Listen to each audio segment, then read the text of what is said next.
Hey toy fans, Aaron here. Today taking a look at the Star Wars Mandalorian Retro Collection release of Greef Karga. He's part of that third wave of figures that came out in the spring of 2021. That card back keeps the look of the retro line going with the white printed worn edges going all around the sides. And then the remainder carries the vintage look. So you got that silver racetrack running around the image, Star Wars Mandalorian logo, his name. Nice image of Greef Karga on Navarro. Basically this is the same mock-up that we have for the vintage collection release, minus those worn edges, and of course that big retro collection sticker. Through the blister you get a good look at your included action figure, and then on the back side, everything looking the same here for the retro collection.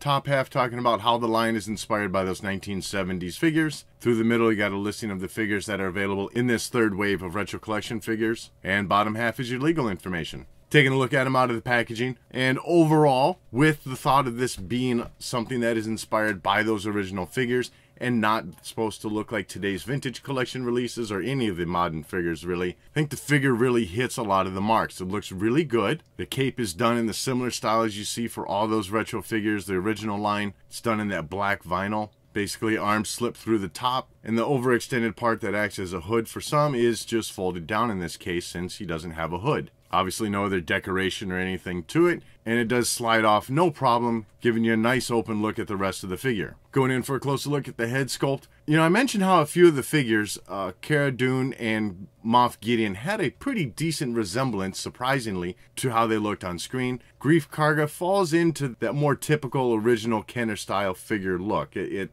only somewhat resembles the character on screen, and honestly I'm okay with that. I mean, that's the idea of this line, is to look like that original line, so I'm not looking for photoreal technology here. It hits a lot of the key marks of how the character look on screen. Decent sculpting for the hairline. There is some texturing being sculpted in there also. Skin tone for the face looks good. Black eyebrows, black eyeballs painted pretty well, and even his gray goatee. I will say I thought he had a little bit more of a beard going.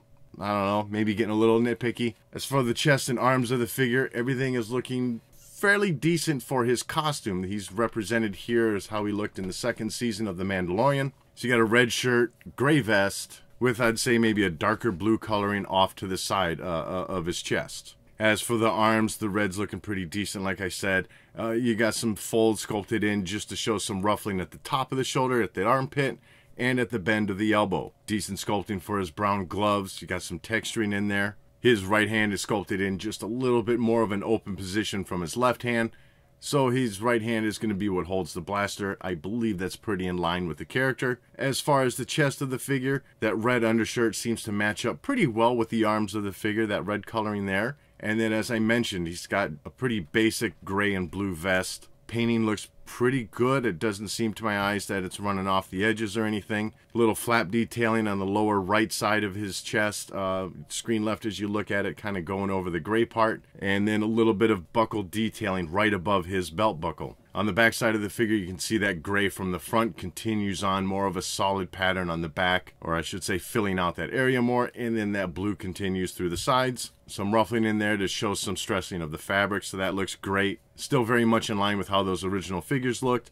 Around the waist, nice brown belt, gold belt buckle, and then coming out underneath, that red shirt extends down a little bit, just as it should. Moving on down to the legs of the figure, where on the right side of his hip, he's got a holster sculpted in, a functioning holster. I'll show you that in a little bit, but the blaster does indeed just snap into there. And then running on to the inner part of his thigh is a strap from that holster sculpted in there. And then essentially just your basic pant detailing. You got some seams running down the front. A little bit of ruffling once again to show some stressing of the fabric, especially around the kneecaps and along the back bend of the legs where it would bend otherwise. And then you do have some boot detailing with a couple straps at the top. And then you can kind of see that cloth overlap onto the tops of his shoes or boots.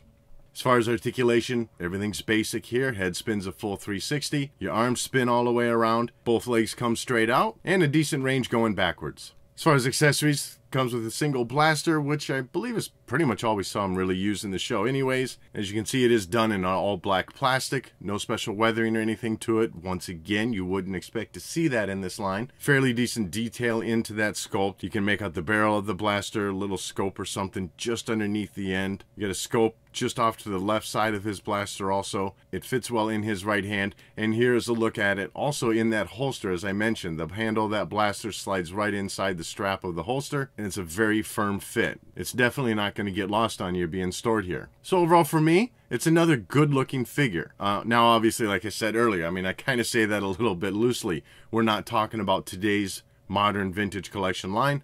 We're talking about a figure that should look like it would have if it was released back in the 70s and 80s. And I definitely think they hit the mark with this one. For someone like me who's, you know, a little bit older now, but did play with those original figures, looking at this one definitely gives me the warm feels of my childhood. And looking at them here with most of the other figures in the retro collection line for The Mandalorian, you know, they all fit in great. They work together well. And at this point, all that I got left is the child to show off. So that's going to wrap this one up. I'd love to know what your thoughts are on this figure in the comment section below. And as always, thanks for watching.